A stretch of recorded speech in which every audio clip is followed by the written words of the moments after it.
Hello. சக்கை அடை பண்ணுறதுக்கு ஃபர்ஸ்ட் 1½ கப் பச்சரிசியை நல்லா ஊற வச்சுக்கணும். ஒரு 1 ஹவர் ஆச்சும் அது கண்டிப்பாக ஊறணும். அதுக்கப்புறம் ஒரு 10 சக்கைப்பழத்தை நல்லா குட்டி குட்டியாக நறுக்கி வச்சுக்கணும். இதோட ஒரு 1/2 கப் வெல்லம். ஏன்னா பலாப்பழத்துலேயே ஸ்வீட் அதிகமாக இருக்குது, அதனால் வெல்லம் ஒரு 1/2 கப். இப்போது இந்த 3ஐயும் நல்லா மிக்சியில் அரைக்கணும். தண்ணி விடாமல் அரைக்கணும். பச்சரிசி ஊற வச்சதை நல்லா தண்ணியை வடிகட்டிட்டு தண்ணியே இல்லாமல் அரைக்கணும்.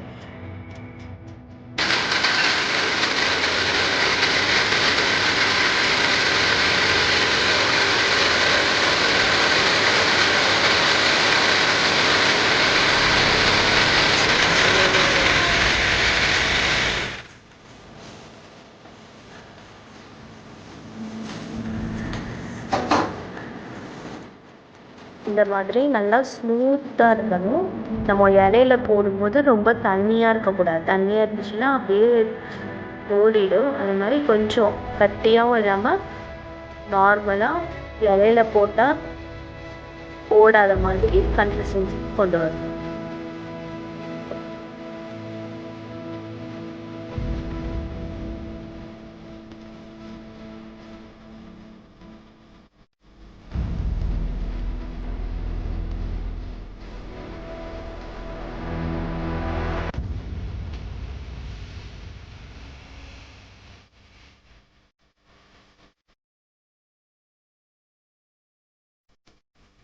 வாழை இலையை கட் பண்ணி அதில் லேசாக நெய் தடவிட்டு இந்த மாதிரி அந்த மாவை நல்லா ஸ்ப்ரெட் பண்ணணும். ரொம்ப திக்காக ஊற்றக்கூடாது, ரொம்ப லேசாக ஊற்றணும். அப்போ தான் நல்லா வரும். ரொம்ப திக்காக ஊற்றணுன்னா நமக்கு அது கனமாக இருக்கும். அது ரொம்ப கனமாக இருக்கும். ஸோ லேசாக ஊற்றணும். ஊற்றிட்டு அதுக்கு மேலே தேங்காய் துருவி தேங்காயும் சீனியும் மிக்ஸ் பண்ணிவிட்டு அதை அப்படியே அது மேலே லேசாக தூவணும்.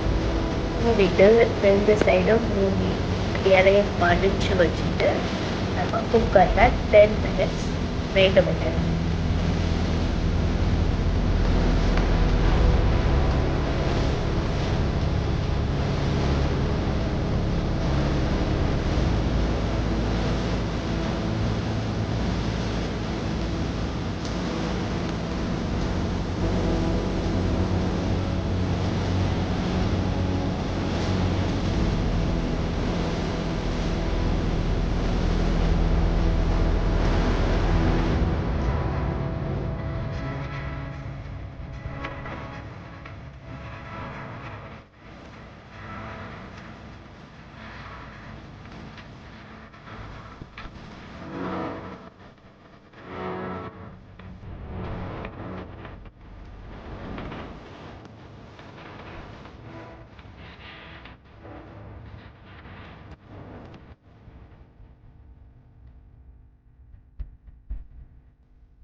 புவர் மேன்ஸ் ஃப்ரூட் அப்படின்னு எந்த ஃப்ரூட்டை சொல்லுவாங்க? உங்களுக்கு தெரியும்னா அந்த ஆன்சரை கமெண்ட் பண்ணுங்கள்.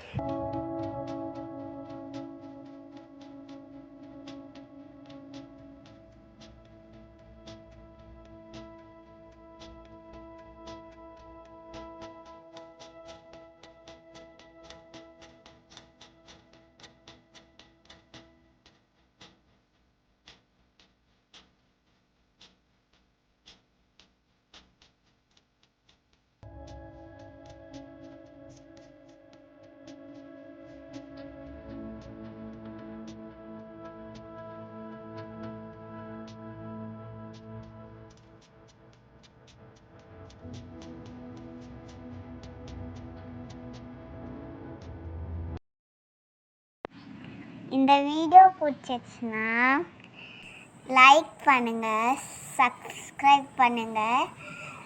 தேங்க்யூ.